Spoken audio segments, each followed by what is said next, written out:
నా భార్య నాకు నచ్చలేదు కాబట్టి నేను ఇంకో అమ్మాయితో తిరుగుతున్నా. నేను తప్పెందుకు చేస్తున్నా?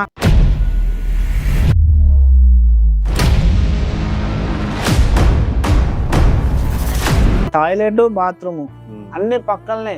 అంటే దేవుడే నిన్ను శిక్షించాడు, దేవుడే ఈ యాక్సిడెంట్ చేపించాడు, అంతేనా? శిక్షించలేదండి. వివాహం చేసుకున్నప్పుడు ఆ భార్య నాకు నచ్చలేదు అని మీకు అనిపించలేదా? నా భార్య కంటే ఆమె అందంగా ఉంది. కొంచెం అందంగా ఉండే వరకు నేను ఆ అందానికి నా 2 కాళ్ళు మన కట్టెలు ఎట్లా ఇరుస్తాం అట్లా కట్టెలు ఇరిచినట్టు ఈ 2 కాళ్ళు కట్టెలు ఇరిగినట్టు ఇరిగిపోయినాయి. ఆ బాధ తట్టుకోలేక రాత్రంతా ఇట్లా కొంగు పట్టుకొని, దేవా నా కుమారుణ్ణి బ్రతికించు, నా జుట్టు పీక్కుంటూ రాత్రంతా. అందరికీ ప్రైజ్ ద లార్డ్. దేవుని నామానికి మహిమ కలుగును గాక. ఇప్పుడు మన మధ్య బ్రదర్ నరేష్ చారి గారు ఉన్నారు. క్రైస్తవ ముసుగులో ఉండి మరియు పాపంలో జీవిస్తున్న వారికి సవాలుగా ఈ సాక్ష్యం ఉంటుందని చెప్పి నేను అనుకుంటున్నాను. తప్పకుండా మొదటి నుంచి చివరి వరకు ఈ సాక్ష్యం చూడండి.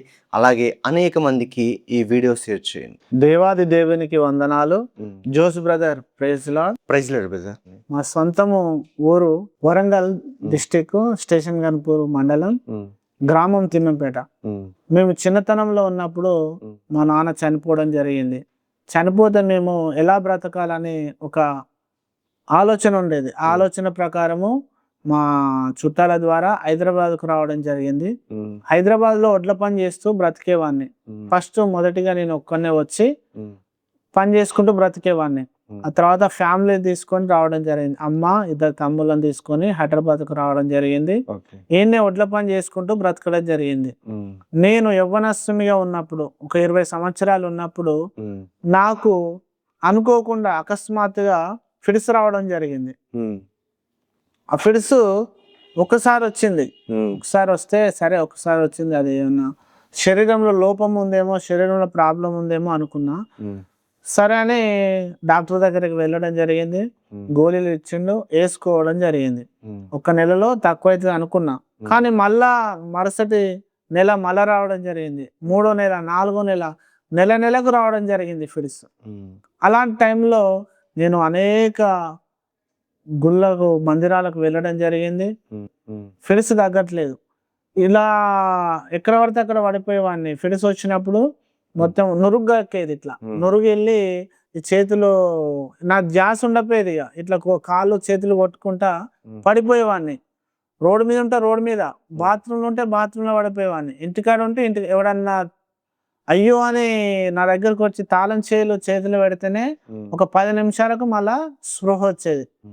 అయితే నేను అనుకునేవాడిని, నేను చనిపోతానేమో, 20 సంవత్సరాలే ఉన్నాయి కదా నాకు, ఇల్లేంది నా పరిస్థితి, నాకు నాన్న లేడు కదా, 2 తమ్ముళ్ళు, అమ్మే కదా, వాళ్ళని పోషించేది నేనే కదా అని ఊరికే బాధపడుతూ తిరిగేవాడిని. ఎన్నో గుళ్ళు, గోపురాలు తిరిగిన, అయినప్పటికీ నా ఫిడ్స్ మాత్రం పోలేదు.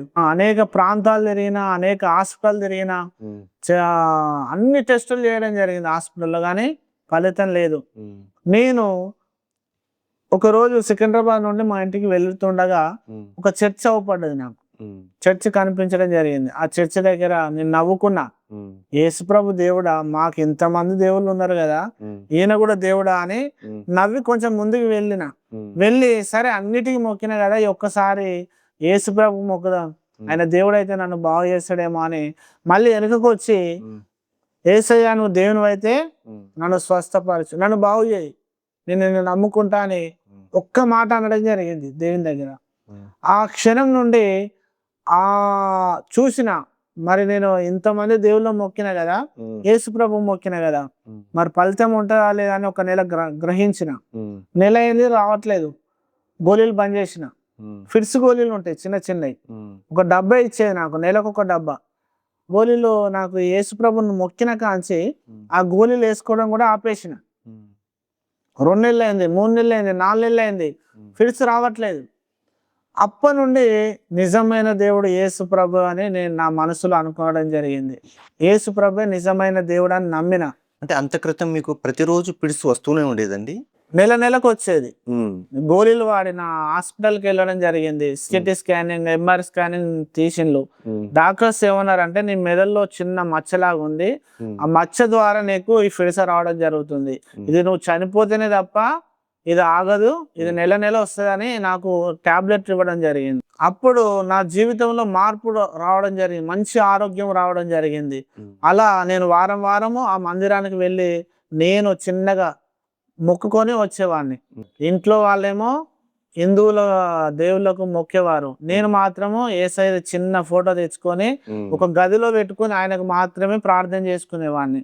నేను ఏడికి వెళ్ళినా ఆ పని సక్సెస్ అయ్యేది.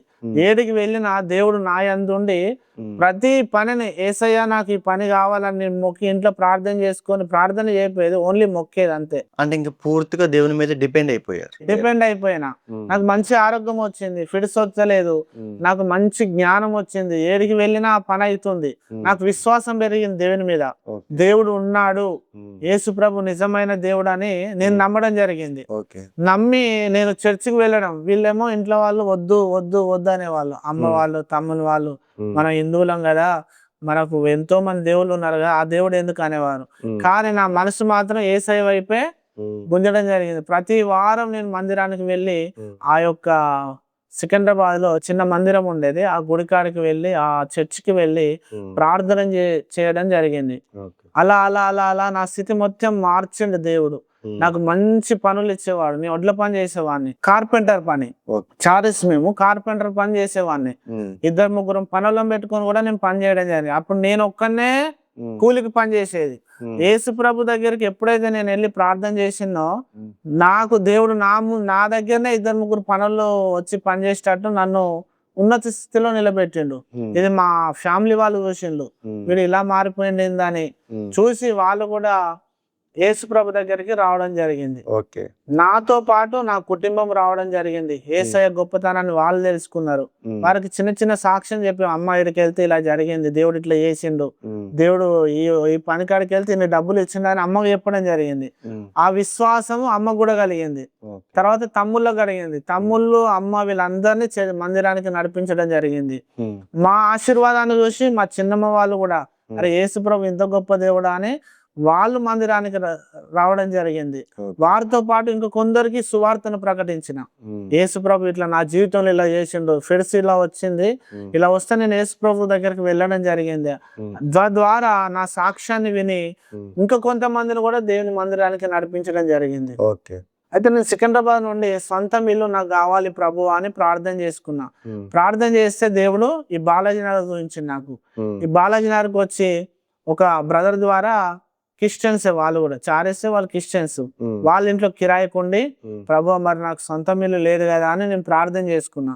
ప్రార్థన చేసుకుంటే వాళ్ళ ద్వారా నాకు తక్కువ ధరలో ఒక ఇల్లు కూడా జాగా ఇవ్వడం జరిగింది దేవుడు. దాంతో పాటు ప్రభువా నువ్వు జాగా ఇచ్చినావు, మరి నేను ఇల్లు కట్టుకోవాలన్నప్పుడు కూడా దేవుడు అద్భుత రీతిగా, నా దగ్గర డబ్బులే లేకుండే, ఎలా వచ్చినా ఏమో ఇల్లు అందరు ఆశ్చర్యపోయారు. మా ఊళ్ళో కూడా అద్భుతంగా ఇక్కడ ఇల్లు కట్టడం జరిగింది.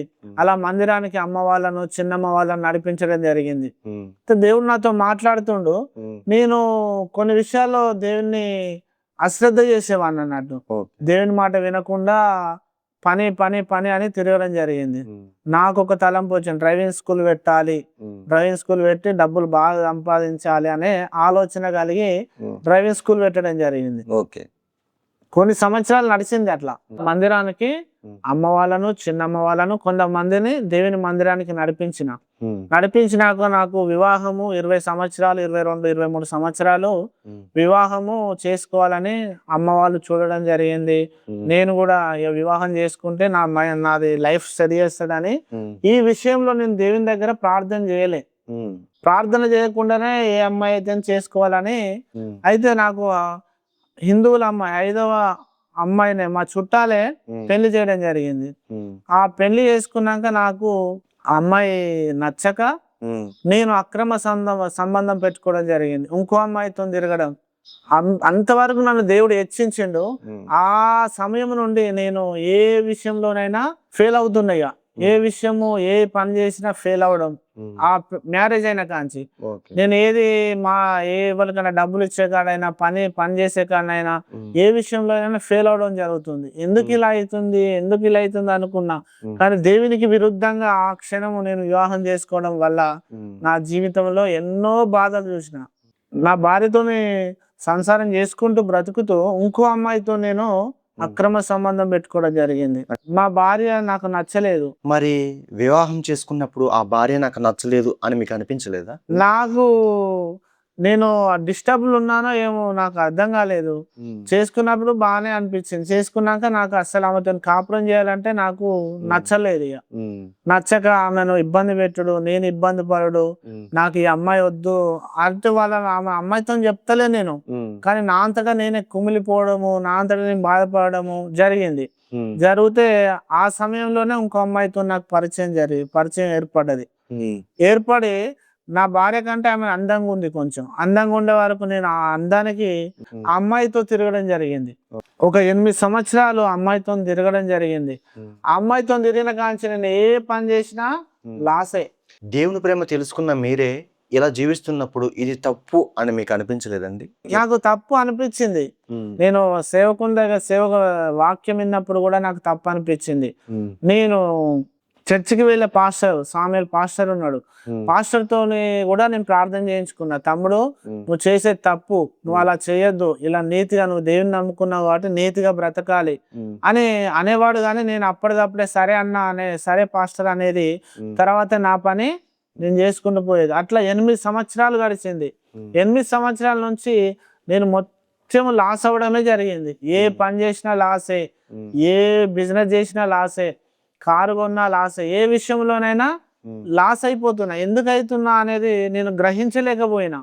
నేను చేసేది తప్పు.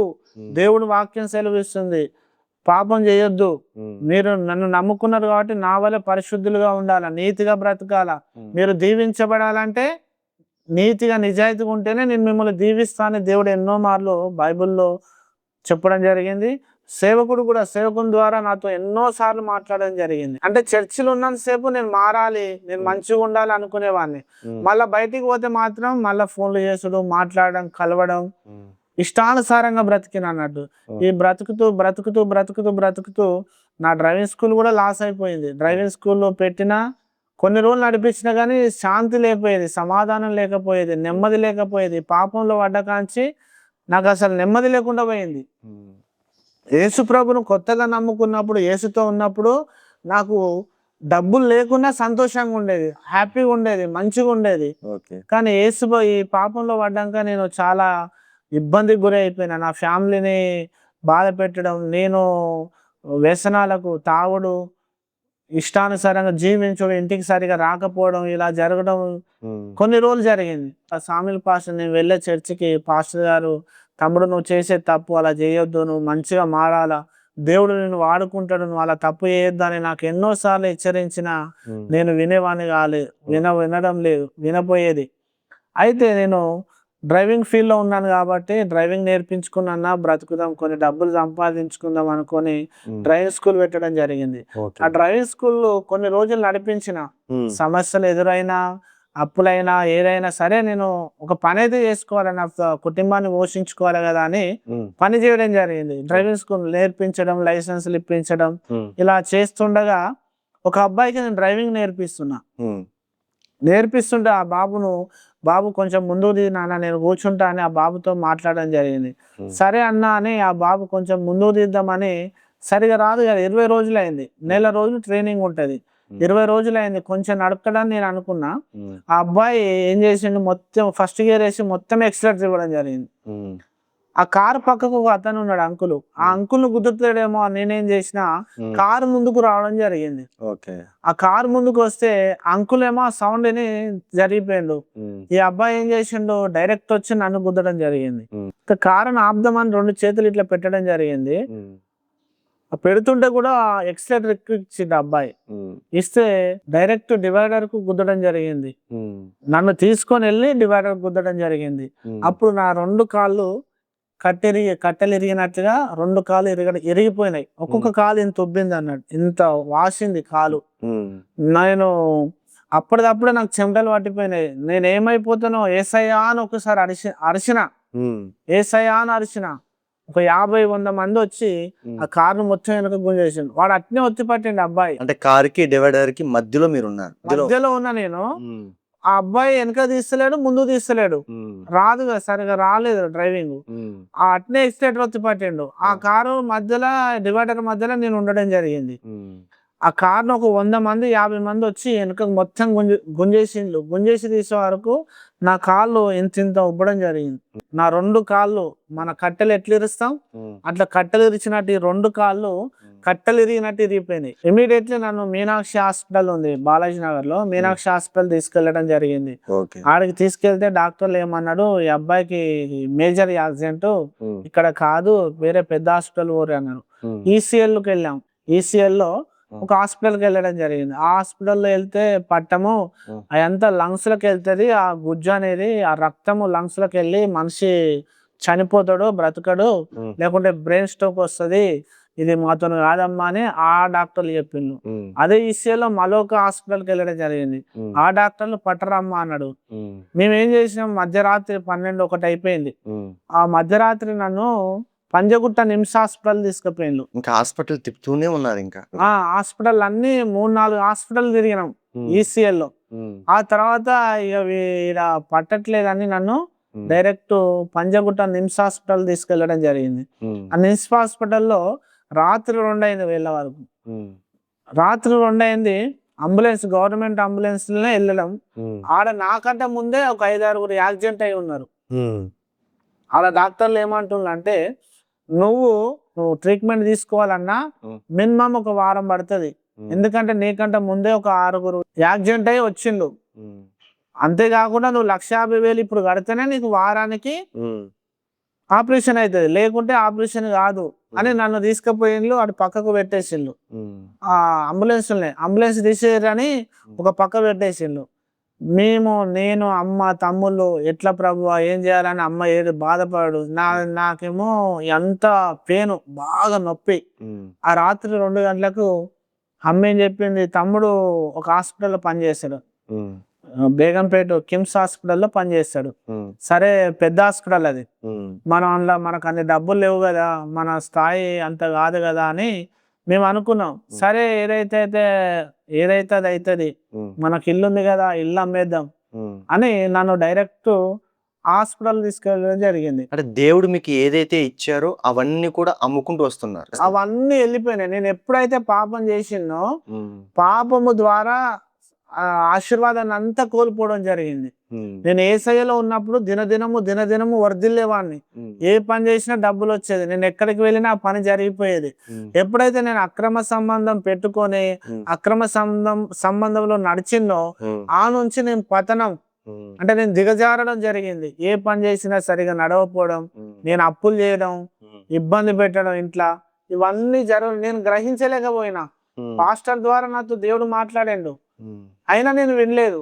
ఈ చర్చిలో ఉన్నంతసేపే వినేది, అరే నేను మారాలి, నేను మంచిగా ఉండాలని మారాలి, నేను దేవునిలో ఎదగాలనుకునేవాడిని. కానీ ఈ చర్చి అయిపోయిందా మళ్ళీ పోయి నేను ఫోన్లో మాట్లాడడం జరిగేది. ఇంట్లో వాళ్ళకి తెలియపోయేది అని నేను అనుకునేది.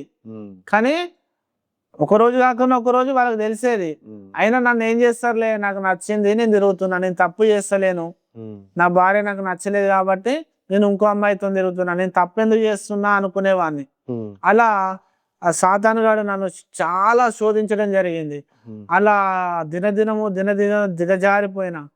అలాగనే ఆ స్థితిలో నుండే యాక్సిడెంట్ జరగడం జరిగింది.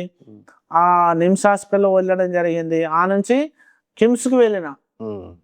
కిమ్స్లో తమ్ముడు డ్యూటీ చేస్తాడు. ఆ తమ్ముడి దగ్గరికి వెళ్తే రాత్రి 3 గంటలకు నన్ను తీసుకొని అడ్మిట్ చేసుకోవడం జరిగింది. ఇంజక్షన్లు గ్లూకోజులు పెట్టడం జరిగింది. ఆ రాత్రి ఎంఆర్ఐ స్కానింగ్ తీసిండు. అప్పుడే ఈ లంగ్స్, ఇందులో ఉన్న గుజ్జు అంతా ఈ లంగ్స్ లకు వచ్చేసిందట. లంగ్స్ లకు వచ్చేసి ఊపిరి ఆడట్లేదు నాకు. ఎక్స్రే అవన్నీ ఎంఆర్ఐ స్కానింగ్ తీసుకొచ్చేసి జనరల్ వాళ్ళు వేసేసిండు. అమ్మా ఇది ఇబ్బంది ఉంది, నాకు ఆక్సిజన్ అందట్లేదని ఆక్సిజన్ తీసుకురావడం జరిగింది. గ్యాస్ మొద్దు ఉంటుంది కదా, గ్యాస్ మొద్దు పెట్టేసి ఇంత పెద్ద పైపు నా మూతికి ఇట్లా పెట్టేసింది మొత్తం అవపడకుండా. ఆ ఆక్సిజన్ ద్వారానే నేను ఆ శుక్రవారం యాక్సిడెంట్ అయింది. శనివారం ఆక్సిజన్ మీదనే బ్రతకడం జరిగింది. ఆదివారము ఆక్సిజన్ కూడా సరిగా తీసుకోలేకపోయినా నేను ఆ బెడ్ మీదనే చనిపోయినట్టు అయిపోయింది నాది. నాకు ఏది గుర్తు లేదు.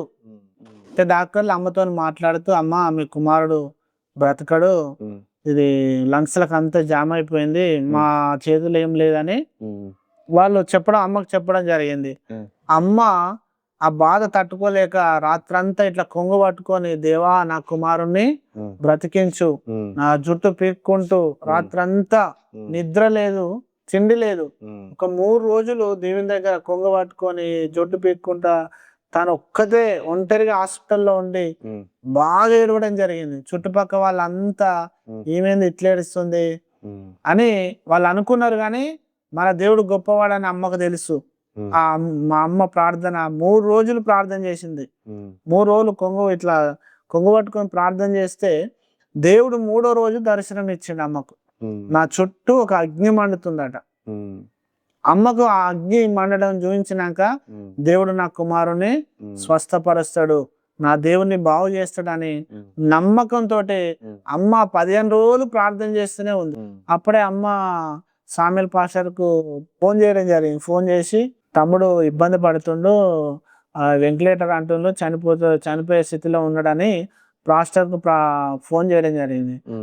పాస్టర్ గారు ప్రార్థన చేసింది. చర్చిలో ఉండి హాస్పిటల్లో మేము అందరం ఉన్నాం. ఫోన్ ద్వారా చర్చిలో నుండి హాస్పిటల్ నా దగ్గర చెవి దగ్గర పెడితే ప్రార్థన చేసిండు పాస్టర్. చేసిన ఒక 10 నిమిషాలు, పావు గంటకు మళ్ళీ నాకు తేలిక వచ్చేసింది. నేను ఆ అమ్మను గుర్తుపట్టడం, నా భార్యను గుర్తుపట్టడం, ఇలా మళ్ళీ తేలిక వచ్చింది. ఆ అమ్మ ఇక వెంటిలేటర్ అవసరం లేదు, మంచిగా అయిండు బాబు, పర్లేదని. నాకు ఆదివారము మంచిగా అన్నం, ఫుడ్ గిట్లా మంచిగా పండ్లు గిట్లా తిన్నా. ఆదివారం అయిపోయింది. సోమవారం నాకు ఆపరేషన్ స్టార్ట్ చేయడం జరిగింది. కుడికాలు ఫస్ట్ ఆపరేషన్ చేసిండు. కుడికాలు తర్వాత మళ్ళీ ఒక 2 రోజులకు ఎడమకాలు ఆపరేషన్ చేయడం జరిగింది. మరి హాస్పిటల్లో చనిపోయిన స్థితిలో మీరు ఉన్నప్పుడు దేవుడు ఒక్కసారైనా జ్ఞాపకం వచ్చారండి? నేను ప్రార్థన చేసిన, యేసయ్యా నీ చిత్తం అయితే నన్ను బ్రతికించు, నీ కోసం బ్రతుకుతా, నువ్వు బ్రతికిస్తే నీ కోసం నేనైతే తప్పు చేసిన, వ్యభిచారం చేసిన, కొందరు తెలుసు కొందరు తెలియదు. నేను పాపిని ప్రభువా నీకు తెలుసు, నువ్వు నన్ను బ్రతికించినావు అనుకో, నీ కోసం బ్రతుకుతా. నేను ప్రార్థన చేసుకున్నాక సాయంత్రం పాస్టర్ గారు రావడం జరిగింది. వచ్చి, తమ్ముడు నరేష్, నువ్వు దేవుని సేవ చేయాలా, నువ్వు బ్రతుకుతావు అని నాతో స్పష్టంగా యెషయా గ్రంథంలో వాక్యం ద్వారా నాతో మాట్లాడడం జరిగింది. అరే నేను ఇంత వ్యభిచారం చేసిన వాడిని కదా, తప్పు చేసిన వాడిని కదా, నన్నెందుకు దేవుడు మంచి నీతిగా ఉన్న వాళ్ళను వాడుకుంటాడు దేవుడు, నన్నెందుకు వాడుకుంటాడు అని నేను మనసులో అనుకునేవాడిని. నేను పాపం చేసిన కదా, మంచోళ్ళని వాడుకుంటాడు దేవుడు, ఈ పాపిని నన్నెందుకు వాడుకుంటాడు అనుకునేవాడిని. కానీ ఆ మాట మీద నాకు విశ్వాసం ఉంది. పాస్టర్ గారు చెప్పిన కొందరి జీవితాల్లో నెరవేరినాయి. నేను తిరిగిన పాస్టర్ తోటి కొందరి జీవితాల్లో నెరవేరడం నేను చూసిన, నా జీవితంలో కూడా జరుగుతుందని నేను విశ్వసించిన ప్రకారం నాకు మంచి ఆరోగ్యం, నువ్వేం బాధపడ, నీకేం కాదు, నువ్వు మంచిగా నడుస్తావు అని పాస్టర్ గారు వచ్చి ప్రార్థన చేసి వెళ్ళడం జరిగింది. ఆ తర్వాత నాకు ఆపరేషన్ అయ్యింది. 2 కాళ్ళ ఆపరేషన్ జరిగింది, సక్సెస్ అయ్యింది. ఆ డాక్టర్ గారి ద్వారా మంచిగా ఆపరేషన్ అయింది. 15 రోజులలో నేను డిశ్చార్జ్ అవ్వడం జరిగింది. 15 రోజుల తర్వాత ఇంటికి వచ్చాను. ఇంటికి వచ్చినాక 3 నెలలు నేను టాయిలెట్, బాత్రూమ్ అన్ని పక్కలనే, నేను లేవలేని స్థితి ఉన్నప్పుడు నా భార్య నాకు సేవ చేయడం జరిగింది. నేను ఎంత వ్యభిచారినని నా భార్యకు తెలిసినా గానీ నా భార్య మాత్రము నా మీద ప్రేమ చూపి నన్ను ప్రేమించి నాకు తను బాధపడుతూ నా భర్త బ్రతకాలని టాయిలెట్ తీయడం జరిగింది, బాత్రూమ్ కడగడం జరిగింది. నన్ను ఎటు వెళ్ళాలన్నా తన భుజాల మీద నా చేరేసుకొని తీసుకుపోవడం జరిగింది. నేను ఎన్ని తప్పులు చేసినా నా భార్య అవన్నీ పట్టించుకోకుండా నా భర్త నాకు కావాలి అని తను చాలా ఏడవడం జరిగింది. గంటల తరబడి ప్రార్థన చేయడం జరిగింది. నాకు అన్నం తినిపించేది, పొద్దున్నే టిఫిన్ చేపించేది, మధ్యాహ్నం అన్నం తినిపించేది. నీకేం కాదు, నువ్వు బాగుపడతావు, నువ్వు లేస్తావు, నేనున్నాను అని. నాకు నా భార్య ప్రేమ నాకు చాలా అద్భుతంగా అనిపించింది. నేను వ్యభిచారం చేసినప్పుడేమో ఆ ప్రేమ వేరు, ఈ ప్రేమ వేరు అనిపించేది. నా భార్యను ఇంత వేదన పెట్టినా కదా, అయినప్పటికీ నా మీద ఇంత ప్రేమ చూపుతుంది కదా అని నా భార్యను నేను చాలా ఏడ్చుకోవడం జరిగింది. నా భార్యను ఇంత ఇబ్బంది పెట్టినా, ఇంత హింస పెట్టినా అని నాలో నేను కుమిలిపోయాను. ఇప్పుడు నా భార్య మీద నాకు ప్రేమ పెరగడం జరిగింది. నా భార్యతో ఇప్పుడు ఎక్కడికి వెళ్ళినా నా భార్యను తీసుకొని వెళ్ళడం. అప్పుడు నేను ఒక్కనే వెళ్ళేవాడిని. ఇప్పుడు ఎక్కడికి వెళ్ళినా నా భార్యను నా పిల్లలను తీసుకొని వెళ్ళడం జరుగుతుంది. నాకు యాక్సిడెంట్ అయిన కాంచి దేవుడు నన్ను స్వస్థపరిచిన కాంచి నా భార్యతోనే సంబంధం ఎక్కువైపోయింది. నాకు అక్రమ సంబంధం నుండి విడిపించబడ్డా నా భార్యతోటి మంచి సంబంధంతో మేము సంతోషంగా ఉండడం జరుగుతుంది. ఇప్పుడు నా కుటుంబంలో నేను, నా భార్య, నా పిల్లలు సంతోషంగా ఉన్నాం. అక్రమ సంబంధం పెట్టుకున్నన్ని రోజులు వేదన ఉండే నాకు. ఎప్పుడైతే అది దేవుడు నా నుండి దూరపరిచిండో, నేను నిబంధన చేసుకున్నానో, నా భార్య చేసిన సేవను బట్టి నేను నా భార్యకు దగ్గరై మేము సంతోషంగా జీవించడం జరుగుతుంది. 1 నెల రోజులు 2 నెలలు టాబ్లెట్లు వాడడం జరిగింది. అన్న మాకు ఈడ సంఘంలో ప్రేయర్ టీం ఉంటది. ప్రేయర్ టీం వాళ్ళు కూడా ఇంటికి రావడం జరిగింది. ఇంటికి వచ్చి చేతులు ఎత్తి నా గురించి కన్నీరు గారుస్తూ ప్రార్థన చేసింది. నేను అనుకున్నా వీళ్ళందరూ నా గురించి ఎందుకు ఏడుస్తుండ్రు, సామాన్యంగా అయితే ఎవరు ఏర్వరు, కానీ దేవుని కృప ద్వారా వాళ్ళందరూ నా దగ్గరకు వచ్చి కన్నీటితో ప్రార్థన చేసింది. ప్రార్థన చేసినప్పుడు అద్భుతంగా దేవుడు నన్ను దినదినం మంచి ఆరోగ్యం ఇవ్వడం స్టార్ట్ చేసిండు. వాళ్ళ ప్రార్థన ద్వారా 3 నెలలు, నేను 6 నెలల్లో 7 నెలలు నడిచేది 3 నెలలనే నడవడం జరిగింది. కాలు ఇరిగిపోయినా నేను నడవడం జరిగింది. అది దేవుని కృప. దేవుడే నన్ను స్వస్థపరిచిండు. అంతమంది మా సంఘంలో చాలా మంది ప్రార్థన చేసిండ్రు. వాళ్ళ ప్రార్థన ద్వారా దేవుడు నన్ను బాగు చేయడం జరిగింది. నేను మందిరానికి కూడా రావడం జరిగింది. 3 నెలల్లోనే దేవుని మందిరానికి వచ్చి దేవుని ఆరాధించడం జరిగింది. మరి అక్రమ సంబంధం, వ్యభిచారం మొత్తం మానేశారండి? వ్యభిచారం నేను నిబంధన చేసుకున్నా దేవునికి, ప్రభువా మరి నువ్వు నన్ను బ్రతికించావు, నేను ఈ పాపం జోలికి నా జీవితంలో పోను, నేను పాపం చెయ్యను, బ్రతుకుతా నీ కోసం బ్రతుకుతా, నన్ను ఏం చేయమంటావు అని 21 రోజు ఉండి ప్రార్థన చేయడం జరిగింది. ఆ ప్రార్థన ద్వారా సేవకుని ద్వారా నాతో మాట్లాడడం జరిగింది. నువ్వు దేవుని సేవ చేయాలి అని దేవుడు మాట్లాడడం జరిగింది. నన్ను అభిషేకించడం జరిగింది. ఇప్పుడు నా భార్య, నేను, నా పిల్లలు అందరము కుటుంబము అందరం కలిసి మేము పరిచర్యలో మేము అభిషేకం పొందాము. మమ్మల్ని అభిషేకించిన సేవకుడు. ఇప్పుడు మేము అందరం కలిసి ఆ పాత జీవితాన్ని అంతా తొలగించుకొని నేను, నా భార్య, నా పిల్లలతోనే సేవ ప్రారంభించడం జరిగింది. బాలాజీనగర్లో ఇంట్లోనే మేము చిన్నగా పరిచర్య చేయడం జరుగుతుంది. నన్ను పాపంలో నుంచి విడిపించి దేవుడు తన సేవకునిగా నన్ను అభిషేకించడం జరిగింది. నేను కూడా కొన్ని ఆత్మలను సంపాదించాలని ఆశ ఉంది మాకు. అంటే మీరు యాక్సిడెంట్ అయ్యి ఈ పరిస్థితిలో ఉన్నారు కదా, అంటే దేవుడు మిమ్మల్ని శిక్షించాడండి? శిక్షించలేదండి. దేవుడు మనల్ని ప్రేమించే దేవుడే. నేను మంచిగా మారాలనే నా మీద ప్రేమతోటే దేవుడు ఇలా చేయడం జరిగింది తప్ప ఆయన ఎప్పుడు మనల్ని శిక్షించేవాడు కాదు. నేను యేసుక్రీస్తుని నమ్ముకున్న కాంచి ఇప్పటి వరకు నన్ను ప్రేమిస్తూనే ఉన్నాడు. వ్యభిచారం చేసినప్పుడు కూడా నన్ను ప్రేమించిండు.